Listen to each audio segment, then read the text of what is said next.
Doon ko napatunayan, tao pa rin pala ako.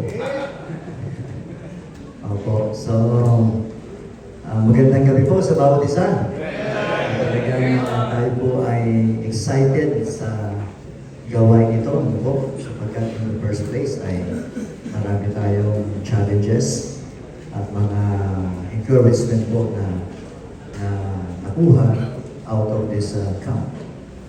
Actually po, before I preach, from the text, from the team itself, yung out of the box. Actually, this is my first time to come in this place. Pagamat ang ilang taon na po nagka-camp dito, pero ngayon lang po ako nakatungtong sa campsite na ito.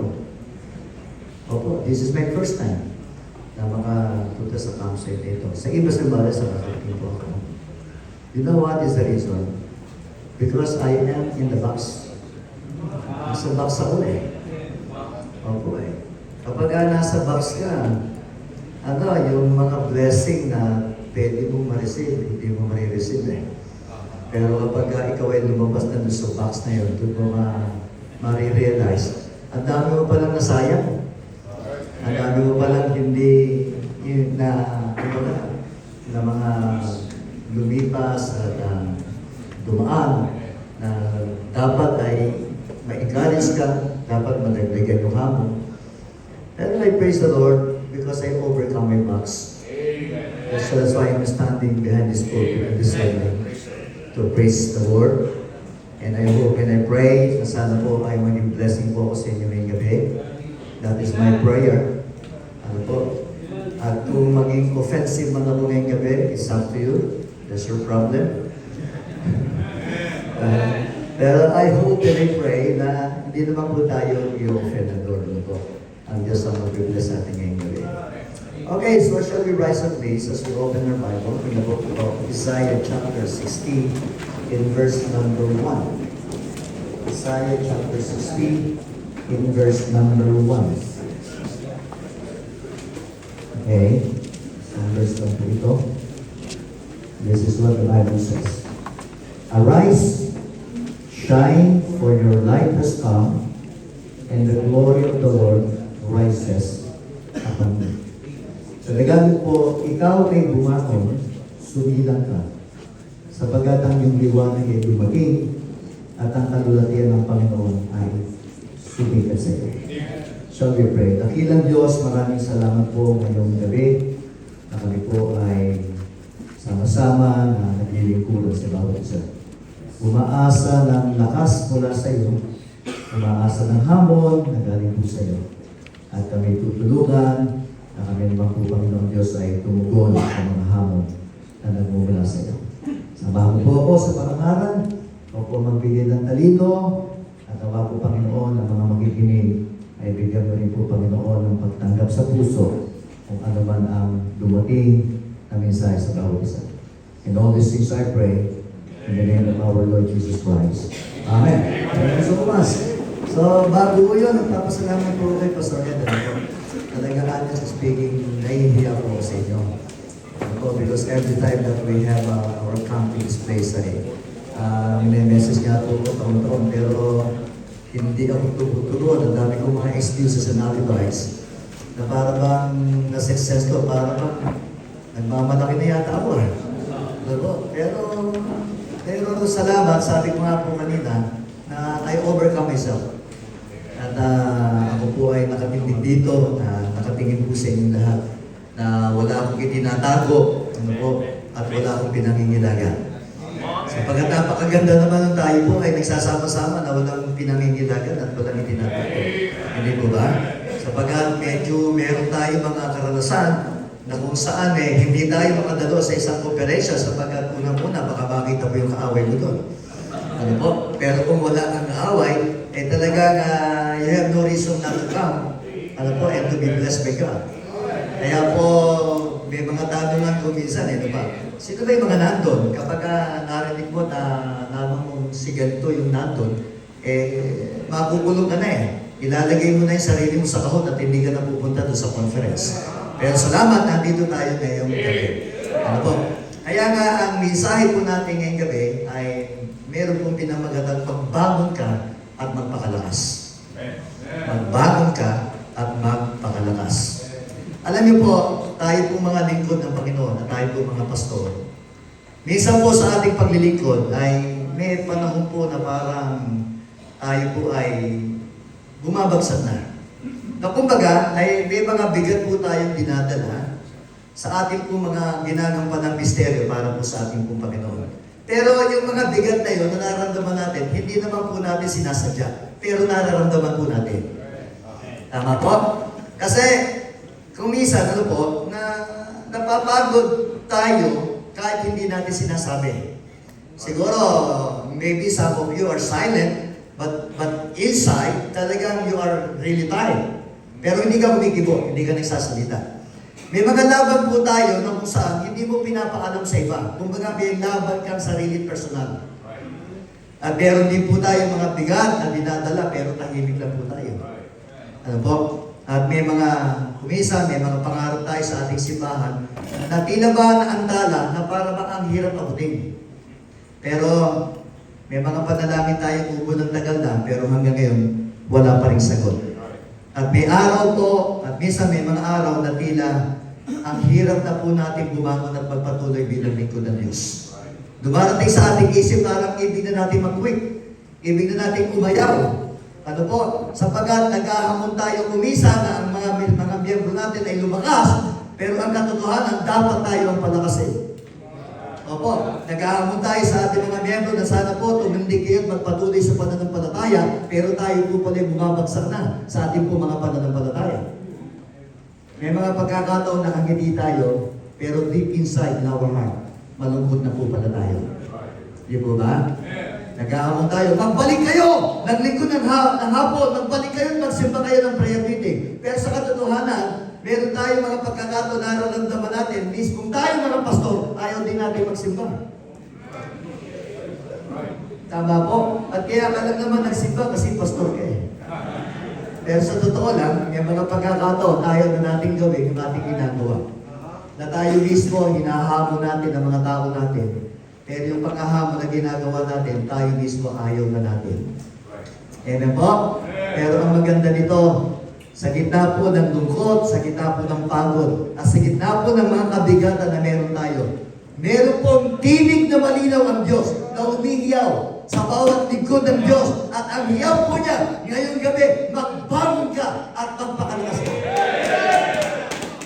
Ang hiyaw ng Panginoon, arise! Ang sabi po doon, mga kapatid, hindi po niya sinasabing magpahinga ka muna. Kundi, hindi rin niya po sinasabing sumuko ka na.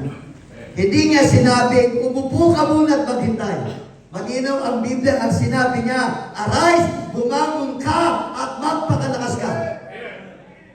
Sapagkat kumisan ang umaatake sa bawat lingkod ng Diyos ay hindi po kainaan ng tao.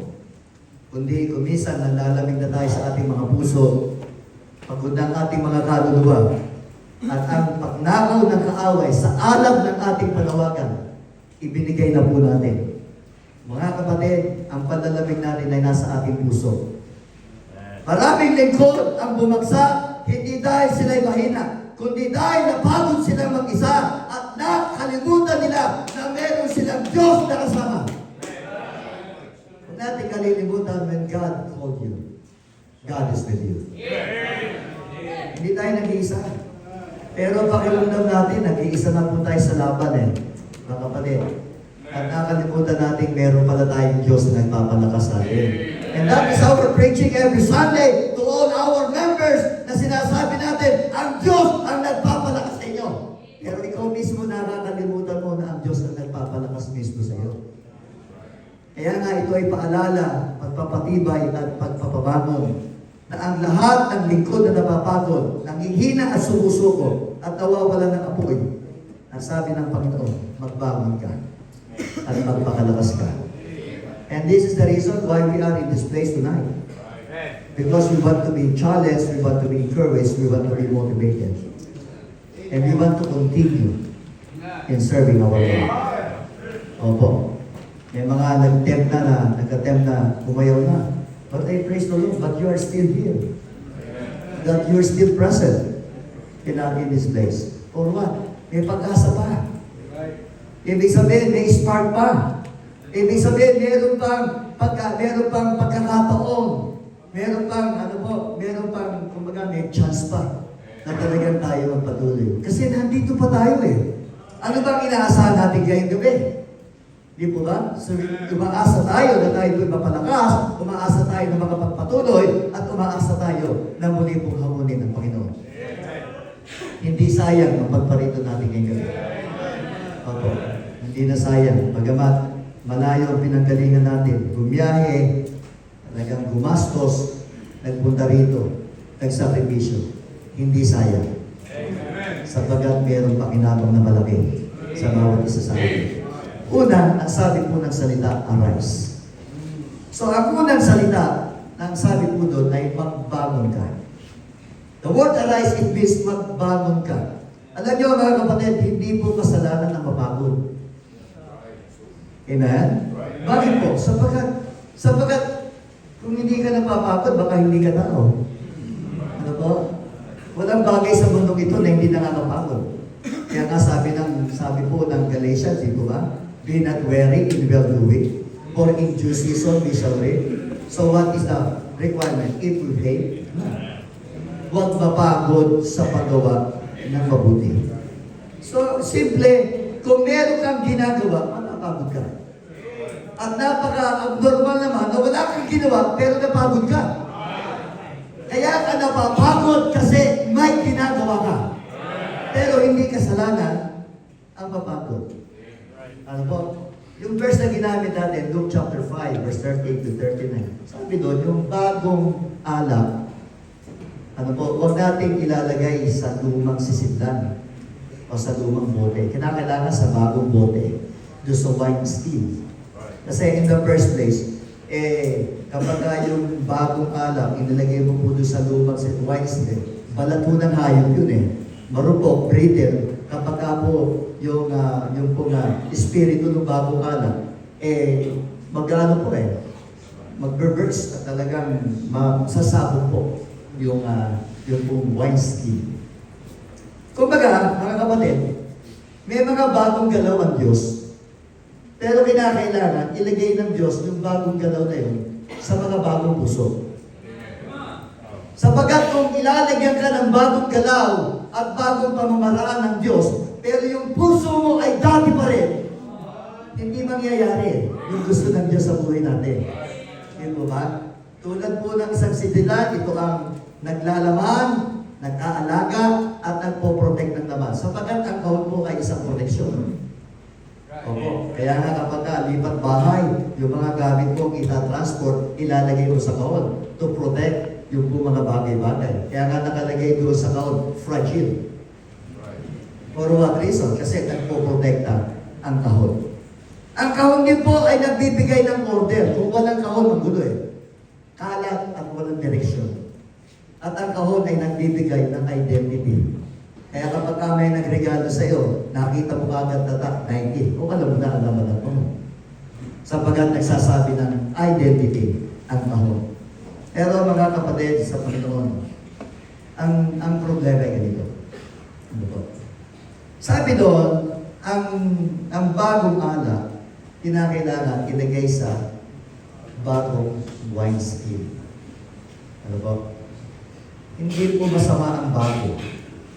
Pero sabi mo doon yung mga old doon sabi, old is more better. Pero yung dati mas maganda at mas mabuti. Siguro kung tatanungin yung mga matatagal na pastor ay aming paninindigan, yung dati namin ginagawa, mas mabuti kaysa mga ginagawa ngayon. Sapagat napatunayan natin through our experience. Pero kung atin naman pong lalawakan yung isip natin, may mga bagong galaw ng Diyos ngayon na kung i-apply natin, mas makakabuti sa ministry natin. Noon, di po ba? Kasama na ako nung unang labas ang Facebook Yung po mga medyo may edad na pastor, galit na galit sa Facebook kasi sa demonyo na. Pero ngayon, makikita mo, and even yung mga matatandang pastor, laman na rin ang Facebook. Di po ba? Isipin mo, lahat na yata ng galaw sa buhay, naka-Facebook na. Isipin mo, nag-aalmusal lang, ilalagay pa sa Facebook. Tanghalian, nasa Facebook. Ano po, may gagawin lang ng konting papala, ipe-Facebook. Lahat na lang ng galaw, ipe-Facebook. Ang tanong, ano ang dahilan? Bakit mo nilalagay sa Facebook yan? Ha? Because of the ministry o because of monetary? Dahil ba sa ministry o dahil para ikaw ay magkaroon ng pera? Mga kapatid sa Panginoon, sabi ko ng Panginoon, the new and the old must be preserved. Hindi po masama yung bago at hindi rin po naman outdated yung luma. Ang sabi ng Panginoon, i-preserve natin yung bago at luma. Parang walang iniwan, parang ibig sabihin niyan, ano po, yung lumang mga natutunan natin, hindi dapat mawala at patakpan ng mga modernong pamamaraan sa panahon natin ngayon. Ngayon, hanggang ngayon, sinisigaw pa rin natin ang lumang mensahe tungkol sa kabanalan. Hindi natin tinatakpan ng modernong pamamaraan ang kabanalan ng bawat Kristiyano. Sapagkat yan ang nais ng Panginoon. Hindi rin natin po itinatabi ang pangangaral ng pagsisisi dahil sa mga modernong kaparaanan. Yung luma, ipinipreserve pa rin. Pero, mga kapatid, yung bago, inilalapat sa bagong galaw ng Diyos para mas lalo tayo magamit ng Panginoon. Para bang meron isang, ano yung sabi kanina? Yung sa dagat, yung nagaling yung ilaw? Lighthouse. Yung lighthouse, lumang-luma na. Nawala yung ilaw. Meron pong modernong arkitekto, nilagyan niyan solar. Aba, yung lumang lighthouse nagamit pa, pero ang ginamit yung bagong solar. Hindi sila ng kontra, kundi silang dalawa nagsama para mas lalong magamit pa. Amen po? Kaya nga, mga kapatid sa Panginoon, maliwanag ang banal na kasulatan, mga minamahal. Na tayo po, bilang mga Kristiyano po, sabi mo ng Bible, magpakalakas tayo. Huwag tayong mapagod. Sapagkat ang problema, maraming manggagawa at pastor ang nasa ministry, pero wala nang momentum ang kanilang ginagawa. Masaya ka pa rin ba sa ginagawa mo? Na talaga bang meron ka pang sigla habang ginagawa mo ang gawain ng Diyos o ginagawa mo na ang gawain ng Diyos sapagkat tungkulin mo yan na nakagawa kaya mo ginagawa yan? Sana may momentum pa rin tayo. Kaya natin ginagawa ang gawain ng Panginoon. Nagtatrabaho sa gawain ng Panginoon pero hindi po nagtatransform. Naglilingkod pa rin pero hindi po nagle-level up. Yung pong social media, yung ginagawa mo namin ngayon, actually po, from Monday to Friday, meron akong online Bible study sa mga miyembro namin. Amen! Amen! Opo. Kasi, limited ako eh. So, naisip ko, magkaroon ako ng online Bible study doon sa aming simbahan. Meron mo kasi kami na private group, yung GBBC, Glorious Bible Publishers. Ngayon, may Bible study kami ngayon, habang nandito. Nagpapa-screenshot ako doon sa mga members, ipupuko doon sa aming GC. Nakatunayan, dumalo sila doon sa Bible study. At natutuwa naman ako. For almost 6 months, ginagawa na ako namin na yung mga members po namin excited na dumadalo doon sa online Bible study. Bagong pamamaraan, pero yung lumang mensahe, nandun pa rin eh. Hindi nagbabago yun. Ano po? Tapos maganda nun, yung mga hindi nakadalo po ng Sunday, pag nakita mo naka-online doon, mababati mo. Uy kapatid, bakit wala ka noong Sunday? Nami-miss ka namin, pinag-pray ka namin ha. Sasagot naman siya, ayaw mo pastor sa Sunday, nandiyan ako. Nakakatulong. At meron kami may mga commitment, may mga activities, may mga program. Through online, ay amin kong na-i-announce. O kapatid ha, yung ating sa 23, sa Sunday, meron po kaming bigas para sa maliligtas. Opo. Gusto niyo makapag-invite ng bisita na hindi po mahirap. Kasi yung lumang paraan natin talagang laking ondor. Ano po, traditional soul winning. Ano po, hindi nawawala yun, iimbitahin natin, mangangako yung ating na soul winning. At kapag pinuntahan mo ng Sunday, ano po, sasagot pa yung binibisita, walang tao! pero nandun naman, sumagot. At mas nauna pang umalis kaysa sa'yo, hindi mo na naabutan.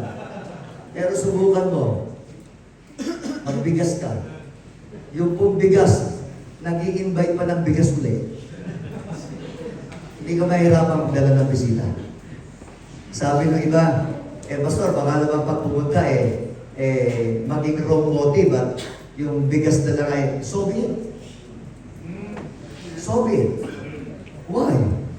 Kapag nangaral naman tayo, hindi naman yung galing natin eh. Pag nangaral tayo, hindi naman tayo yun eh. Naniniwala tayo na ang paggalaw ng Holy Spirit ay siyang gagawa para ang tao makakilala at tumanggap kay Kristo bilang tagapagligtas. We are just using all those methods. But I tell you, we are not changing the message. Nalibig ang bagay mensahe. Yung methodology. Anyway, mga kapatid, sabi nga po, mga kapatid, hindi po kasalanan ang mapagod. Kasalanan lang kapag sumuko ka sa pagod, hindi kapag aminado kang kailangan mo ng Diyos. Kinakailangan, aminin natin, kailangan natin ng Diyos. Opo. May dalawang uri po ng pagkapagod. Siyempre po, pagod ng katawan. So, nagpapahinga talaga ang katawan. Salamat na lang, for 3 days, nandito tayo, na-relax tayo. Ano po, at sa pagre-relax natin, mga kapatid, pagkamat yung katawan lupa, galing sa iba, sa malayong lugar, napagod, pero salamat, sapagkat yung spiritual life natin, na-refresh. Kaya kami pagkapagod katawan, na ito po ay nagpapahinga, pero meron din pong pagod ng kaluluwa. Sa pagkapagod ng ating kaluluwa, kailangan natin ang Diyos. Kaya sinasabi ng Diyos, sabi niya, anak, bangon, hindi pa tapos ang laban, hindi pa tapos ang tawag ko sa iyo. Hindi nawawala ang panawagan ng Diyos. Napapagod ka lang. Kaya sabi ko ng banal na kasulatan, magtindig ka. Ano po, magpakalakas ka. Sabi doon, magbangon ka mula sa discouragement. Hindi discourage tayo. Makita mo lang yung mukha ng miyembro mo na hindi nagtatas, nadi-discourage ka rin. Pero, you should not. Hindi dapat. Amen? Alam nyo, ang discouragement, hindi galing sa katawan. Ito po ay galing sa isip at sa puso. Amen? Ang discouragement po ay low-key na atake ng away para sabihin sa atin, hindi mo kaya. Isa may bumubulong sa atin, hindi mo kaya yan. Pero kung tutusin, kung tapat tayo, hindi naman talaga natin kayang gawain ng Diyos eh. Kung wala pong tulong at habag at biyaya ng Diyos, kaya lang natin nakakaya. Hindi tayo magaling ka, hindi tayo malakas ka, hindi tayo matalino ka. Nakakaya mo yan kasi dahil sa Diyos. Kaya nga mga kapatid, ang atake ng kalaban, hindi mo kaya yan. Huwag kang maniwala doon. Sabi pa, wala nang mangyayari. Hindi rin totoo yun. Sapagkat sa lahat ng mga gawain pinagkatiwala ng Diyos sa atin, may nangyari. At hindi na may nangyari, napakalaki ng nangyari. Sabi nila, wala nang magbabago, walang makikinig, sayang lang ang lahat. Pero ang Diyos po ay may sagot. Ang sabi niya, magbangon ka at magpakalakas ka. Amen? Huwag kang hihinto sapagkat ang Diyos hindi pa tapos sa iyo. Kung hindi pa tapos ang Diyos sa iyo, hindi ka pwedeng tumigil. Opo, if God is not yet finished in you, and I told you, you should not stop. There's no reason for you to stop. Because God is not yet finished in us. Mga minamahal sa Panginoon, magbangon tayo sa gitna ng ating discouragement.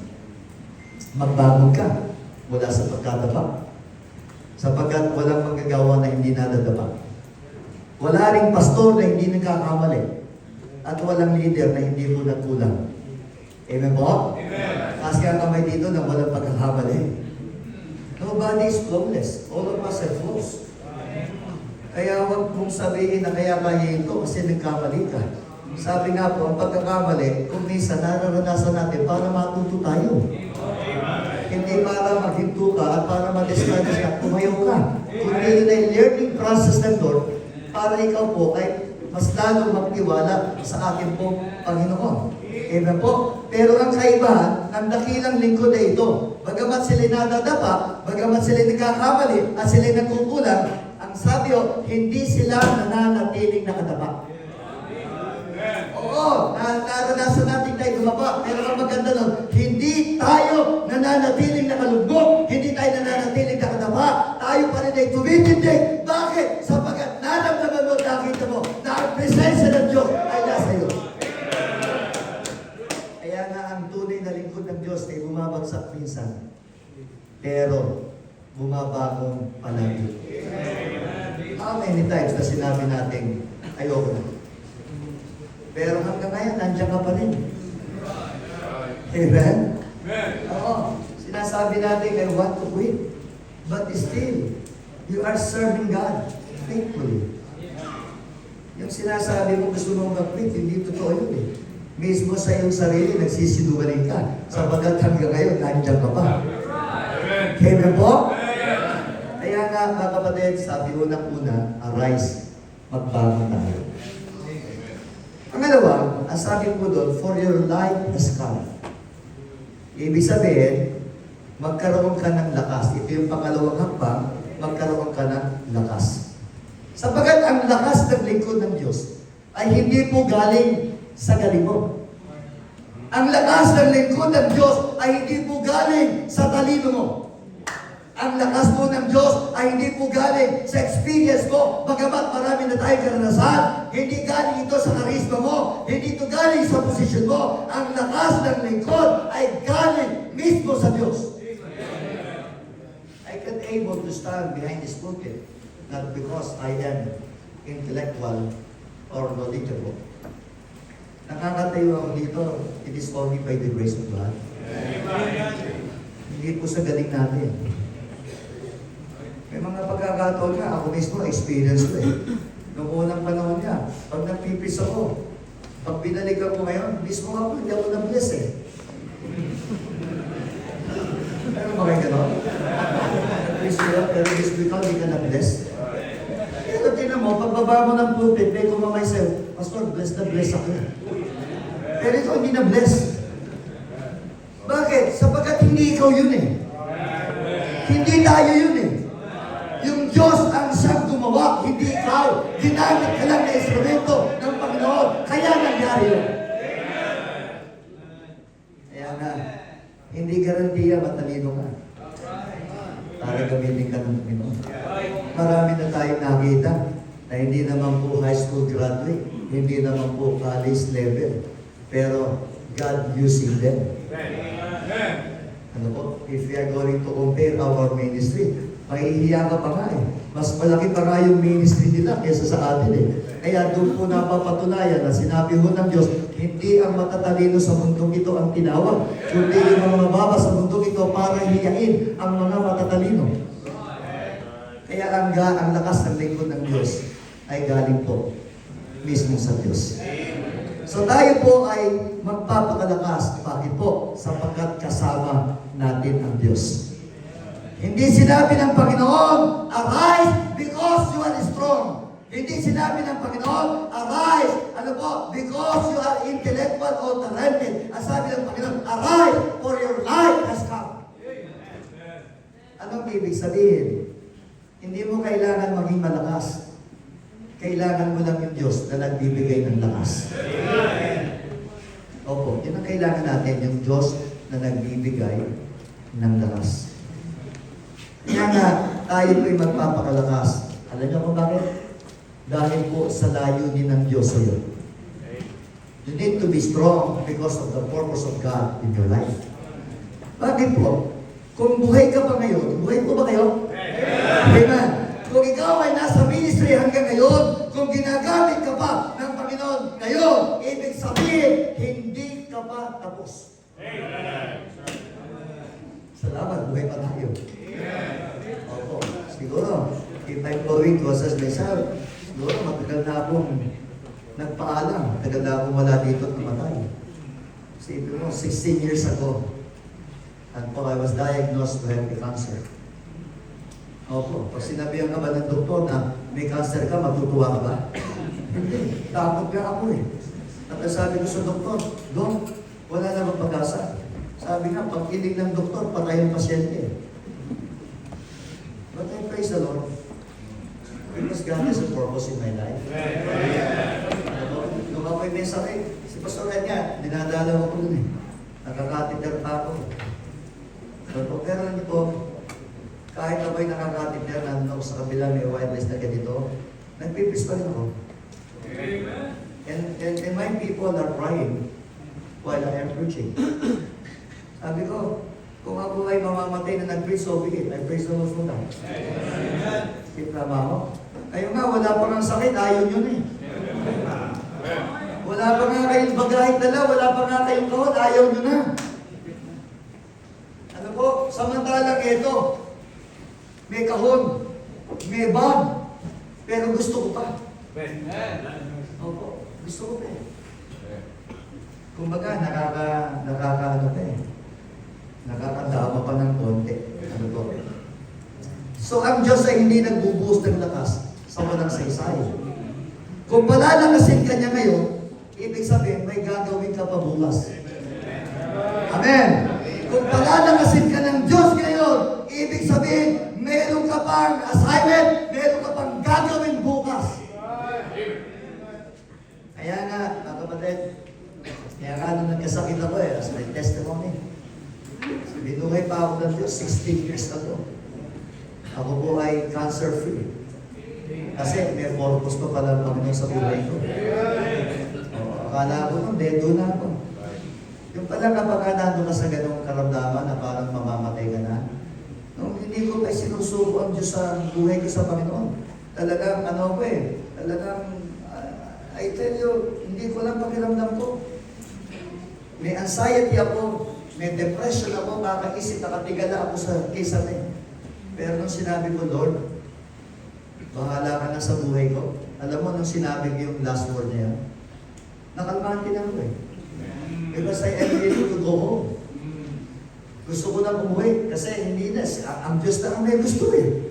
Pero nyo, salamat sa Panginoon, hindi pa pala gusto ng Diyos na umuwi ako. After 16 years, na ako po ay naging cancer-free. Nakakibig pa. Nakapagsimula pa ng mga misyon. Nakapag-establish pa rin ng mga simbahan. Kaya ka pala pinalalakas ng Diyos sapagkat meron pang ang Diyos ay Diyos. Meron pang gustong ipagawa ang Diyos sa iyo. Kaya ka binuhay ng Diyos sapagkat meron pa palang gustong ipagawa ang Diyos sa akin. Sapagkat kung ayaw niya na ikaw ay gamitin, papatayin ka na lang. Are you willing to die tonight? Are you ready to die? If not, and I tell you, serve God. Yes. Kung hindi ka pa handang mamatay ngayong gabi, magsuko ka ng buhay. Kung hindi ka pa handang mamatay ngayong gabi, mga kapatid, kung kay young people, tinatawag ng Diyos na maglingkod, baka nandun ang takot, baka nandun ang alilangan, I tell you, ang Diyos ang tumatawag sa iyo. Huwag kang matakot. Sumuko ka at ikaw ay kapag tinawag ng Diyos, hindi ako natakot. I surrender ko ang aking profession. By the way, graduate po ako ng civil engineering. Nagpakahirap po talaga ako para matapos ko yun. Mahirap lang po yung pamilya ko eh. Talagang nag-working student ako, elementary pa lang, nagtatrabaho na ako, high school nagtrabaho ako, college nagtrabaho ako. To attain my dream. To attain my goal. Gusto ko magkaroon ng bahay, magkaroon ng kotse, magkaroon ng lupa. Ano po, na bilang isang makamundong tao, yun ang gusto ko. Siyempre, gusto ko magandang asawa. Hindi nangyari lahat, isa lang ang natupad. Magandang asawa lang. Yung ba ito nandiyan sa likod? Salamat sa Panginoon, siya bibigay ng Diyos sa akin. Sapagkat napakalaking tulong niya sa akin, sa rin sa Panginoon. Ano ba yun? Pero kidding aside, lahat ng mga pinangarap ko sa laman hindi natupad. Pero lahat yun, ibinigay din po ng Diyos sa akin. Ako po'y nag-surrender ng buhay sa Kanya. Kaya ang ministry, hindi mo isipin kagad na magkapera ka eh. Hindi mo isipin kagad yung mga material na bagay na magkaroon ng magandang kotse na katulad ng iba, na magkaroon ng magandang bahay. Kung ikaw ay tapat at naglilingkod sa Diyos at ibinigay mo ang buhay sa Kanya, yung hindi mo hiniling, ibibigay niya sa iyo.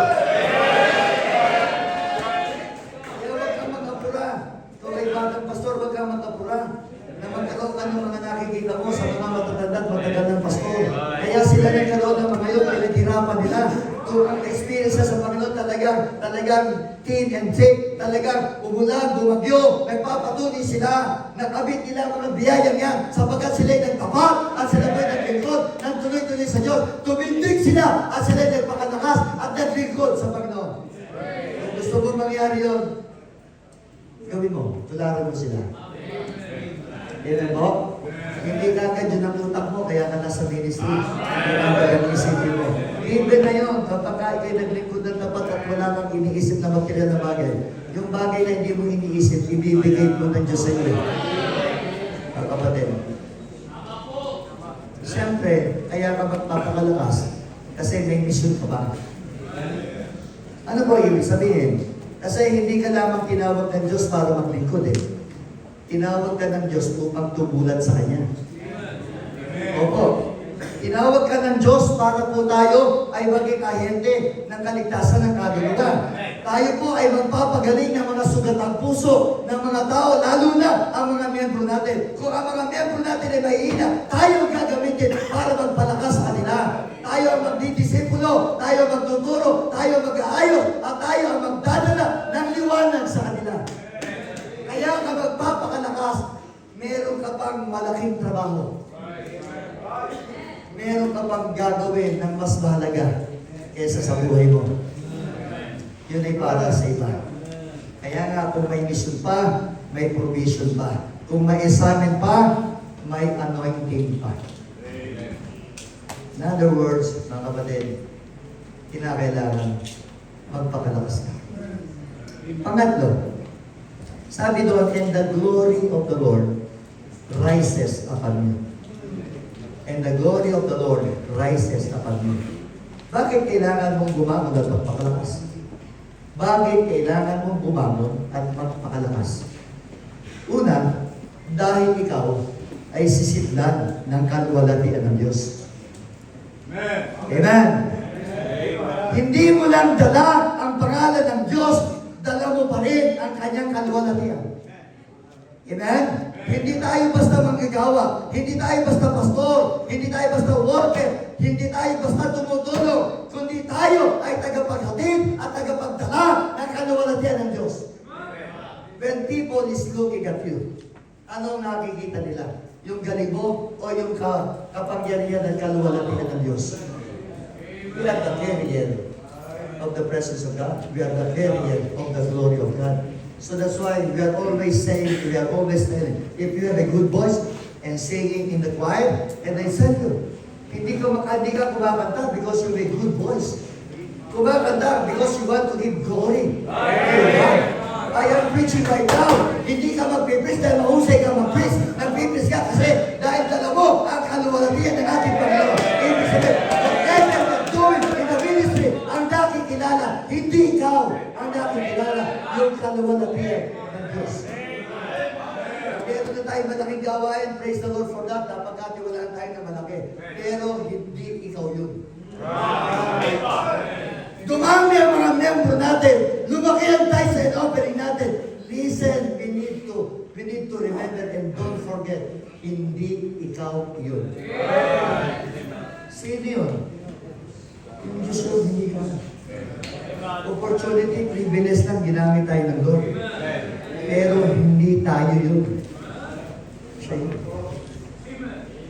Sa totoo lang, honestly speaking, mga kapatid, kinuha ko civil engineering course eh. I hate to memorize. I hate to read books.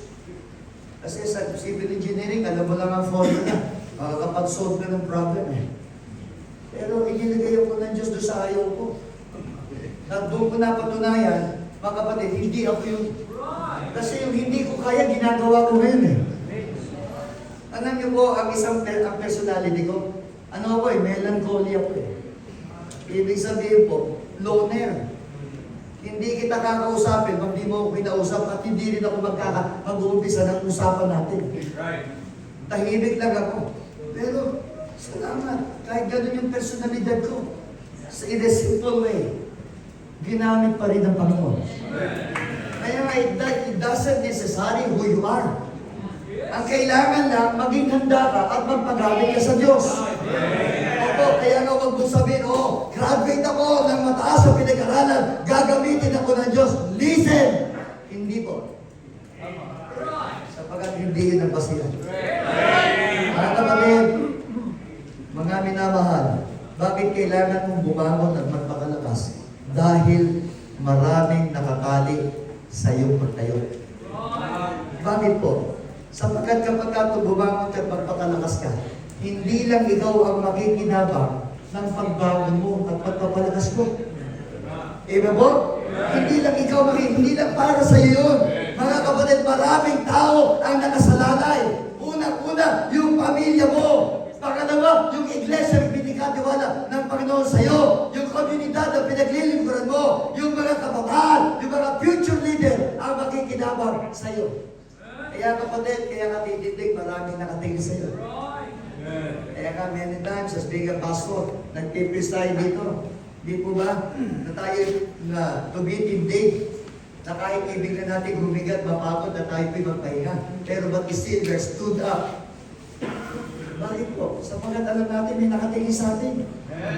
Kahit discourage tayo, hindi tayo nagpapalat ng discourage tayo. Kahit ibig natin humito, pero parang pinapakita natin sila sa kanila na parang walang problema. Walang anumang bigat. Bakit po? Sapagkat alam natin na kasalalay sila sa atin. Kaya nga, kung ikaw ay babangon, mas maraming mga tao na aangat. Kung ikaw ay magpapalakas, mas maraming lalakas. Kung ikaw ay tatayo muli, mas maraming tatayo iba. Dahil nakatayo ka. Kaya nga, it is very important to arise and be strong. Bakit kailangan mong tumayo at magpapalakas? Dahil kailangan ng mundo ang liwanag mo. Sabi, hindi po ang liwanag ng entertainment ng mundo. Hindi po ang liwanag ng politika. Wala tayong kapag-asa. Hindi po liwanag ng politika na kailangan ng tao. Sinubukan na yan. Pero wala din. Nanulbog na tayo eh. Nakakaawa nga ang bansa natin. Hindi lang tayo kumikibo, pero ramdam natin ang epekto. Mga kapatid, bawal nga lang sa atin magkano sa kalye. Di ba ba? Pero kung minsan, nasa isip natin, ganito na lang kaya ang gawin natin. Pero dati ginagawa. Ibig sabihin, napatunayan natin, walang liwanag sa politika. Ibig po, wala din liwanag sa social media. In the first place, sabi nga po, mga minamahal sa social media, isipin mo, magbukas mo pa lang kung ano-ano na mga mababasa mo. Kaya nga sa social media, hindi po yung dami ng likes ang inaabangan mo. Kundi dapat, yung dami ng katotohanan ang ipinopost mo. Ano natin mo sa social media? Many likes? O ang ipinopost mo? Yung katotohanan ng salita ng Diyos. Iba, pinopost nga doon, away eh. Nagkakaroon ng away dito sa social media. Wala tayong pag-asa doon. Walang liwanag doon. Ibig po, at paano kasi sinabihan ng Diyos kung nakahiga ka sa pagod? Amen? Paano ka liliwanag kung nakalugmok ka sa discouragement? Kaya nga sinasabi ng Diyos, bangon, palakasin mo yung sarili at magpapalakas ka at ako ang magpapalakas sa iyo. Sabi ng ating Panginoon. Huli-huli. Sabi ng iba, mabuti naman. Paano ka babangon at magkakalakas? Siyempre, unang gagawin mo, huminto at huminga sa presensya ng Diyos. Sabagat ang presensya ng Diyos ang magpapalakas. Hindi ang aktibidad, hindi ang programa, hindi ang gawain sa loob ng simbahan. How many times na ang presensya ng Diyos itinatago mo sa paglilingkod mo? May mga pagkakataon na atin po tinatakpan ang presensya ng Diyos ng buhay natin sapagkat ipinapakita mo, marami kang accomplishment, maraming soul winning, marami kang ginawa sa gawain ng Panginoon. How about the presence of God in your life? Amen. Kung Kumbaga, minsan kumakanta tayo sa choir, maganda yung boses natin. Pero ang tanong, mga kapatid, yung bang pagkanta mo dahil maganda ang boses mo, yung bang presensya ng Diyos talagang nasa iyo? O itinatago natin yung talento at kaalaman natin sa presensya ng Panginoon? How many times that we're standing behind His pulpit, talagang we are having a challenging message. But I said, how about our life behind this pulpit? Are we really okay? O itinatago natin yung sarili natin sa kahusayan natin dahil walang presensya ng Diyos, wala na sa atin. Amen po? Kaya nga, huminto ka pa samantala. You need to take the pause. And then, kinakailangan, ang presensya ba ng Panginoon, nasa akin pa. Balikan natin ang tinig ng Diyos sa panawagan mo. Sapagat kung ano ang sinabi ng Diyos nung ikaw ay unang tinawag, totoo pa rin ngayon yung panawagan na yun, hindi nagbabago yun.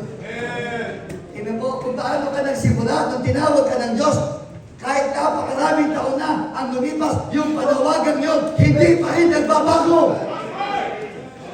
The gifts and calling of God are without repentance. Ikaw lang ang nagbago. Pero yung Diyos, hindi po nagbabago. Siyempre po, aalisin mo yung mga nagpapahina sa iyo. Apo, pati yung mga nagpapahina sa atin, yung mga maling tinig, yung mga taong ang hatid lagi, discouragement, yung toxic routine, paulit-ulit na lang. Ano po, wala naman nangyayari. Pero dahil paulit-ulit na kahit wala nangyayari, sanay ka na kasi, kaya paulit-ulit mong ginagawa. Yung mga emotional baggage po natin, tanggalin po natin. Sapagkat yun po ang magpapahina po sa atin. What is your emotional baggage in this evening? Ano yung mga nasa kahon ng puso mo ngayon? Kaya hindi ka magamit ng Panginoon.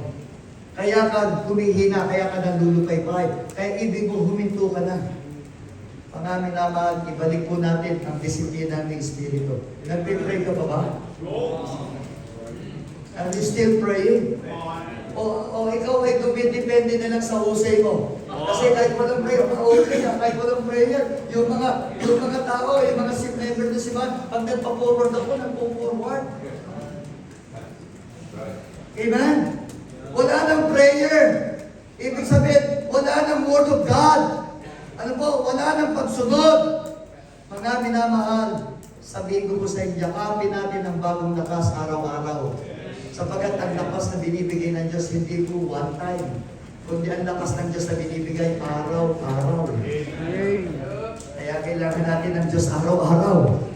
Hindi ko ba? Kaya nga sabi mo ng 1 Corinthians 4:16, bagamat ang pagkataong labas humihina araw-araw, ang pagkalabas ay humihina, ngunit ang ating pagkataong loob ay nababago sa araw-araw. As I conclude this lesson, mga pastor, mga lingkod ng Diyos, ito po ang panawagan ng Diyos sa ating ngayong gabi. Ang sabi niya, magbangon ka at magpakalakas ka. Amen? Hindi po dahil malakas ka, kundi dahil kasama mo ang Diyos. Kaya ka magpapatuloy. Hindi dahil kaya mo ang lahat, kundi dahil hindi siya napapagod. Hindi dahil tapos ka na, kundi dahil may mas malaki pa gagawin sa buhay mo ang ating Panginoon. Kaya nga ito ang panahon na tayo po'y bumangon at magsumuko. Ito ang panahon na tayo po'y lalaban at hindi po aatras. Amen? Ito ang panahon na dapat pong magliyab na muli ang ating pong alab ng paglilingkod at hindi po tayo katulad ng kandila na parang nauupos. Kaya nga mga pastor, mga manggagawa, kung nadapa ka, bumangon ka ulit. Amen po? Kung napagod ka, listen! Huminga ka! Kung humina ka, lumapit ka! Kung ikaw ay natahimik, magsalita kang muli! Kung nawala ka, bumalik ka uli sa presensya ng Diyos. At ngayon, sa harapan ng Diyos, sabihin po natin, Panginoon, gusto ko pong bumangon ulit. At gusto kong tulungan mo ako ng pangalakas para ako ay muling magamit mo para sa gawain ng ating pong Panginoon. Kailangan natin, mga pastor, kailangan nating lumakas para sa mga kabataan na natingin sa atin. Para yung mga kabataan yan makita yung kalakasan natin sa Diyos, mahamon sila. Sabihin nila, gusto kong gumaya kay pastor. At gusto kong maglingkod na katulad ng nakita ko sa aming pastor. Mga kabataan, isa lang buhay. Kailan ka maglilingkod? Kapag ka nagkaroon ka ng bag katulad ko? O kahit wala ka pang bag, magsuko ka ng buhay. Ano man ang gawin mo? Sabi nga nung hindi ito, di ba? Pag kumain ka ng baboy, mamamatay ka. Pag hindi ka kumain ng baboy, mamamatay ka din. Mamili ka na lang ng kamatayan. Kapag ka naglingkod ka, mamamatay ka. Pag hindi ka naglingkod, mamamatay ka din. Mamatay ka na lang ng naglilingkod. Pag nagtapat ka, mamamatay ka. Pag hindi ka nagtapat, mamamatay ka din. Piliin mo na lang na ikaw ay matapat na naglilingkod na namatay. Tonight, I would like to challenge you, especially all the young people. Kailan mo isusurrender yung buhay mo? Ayun na. Ang ganda nga ng ating Bible school, no? Amen po? Hindi nga na magkano nila ako, magpapagod nila ako. Amen.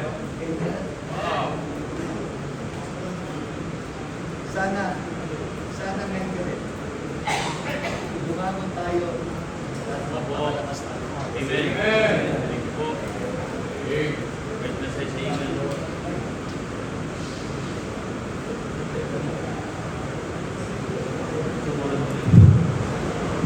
Mananalangin na po ako. Shall we pray? Dakilang Diyos, maraming salamat po ngayong gabi na kami po ay muli mo po kinausap, hinamon. Salamat sa mensahe, sa salita mo na narinig po namin. Na kami po ay ibig mong bumago at magpakalakas sapagat meron ka pong layunin pa sa buhay namin. Sana po ngayong gabi, alam ko po maraming mga kamanggagawa nangihinat ng lulupay-pay. Hindi lang kumikibo, pero doon sa loob ng puso, sinasabing ayaw ko na at ibig ko nang huminto. Pero maliwanag ang Biblia na ang tanging Diyos lamang ang siya pwede magpalakas at siya lamang ang pwede nating lapitan ngayong gabi. Sana ma-realize natin kailangan natin siya. And this evening, sa ngayong gabi po, if you want to come to the altar, at sabi mong, Lord, I need you. Please strengthen me. Encourage me. The altar is open. If you want to come, you will come. Come on. The altar is open. If you want to come, you will come. Come on. Wag mo tayong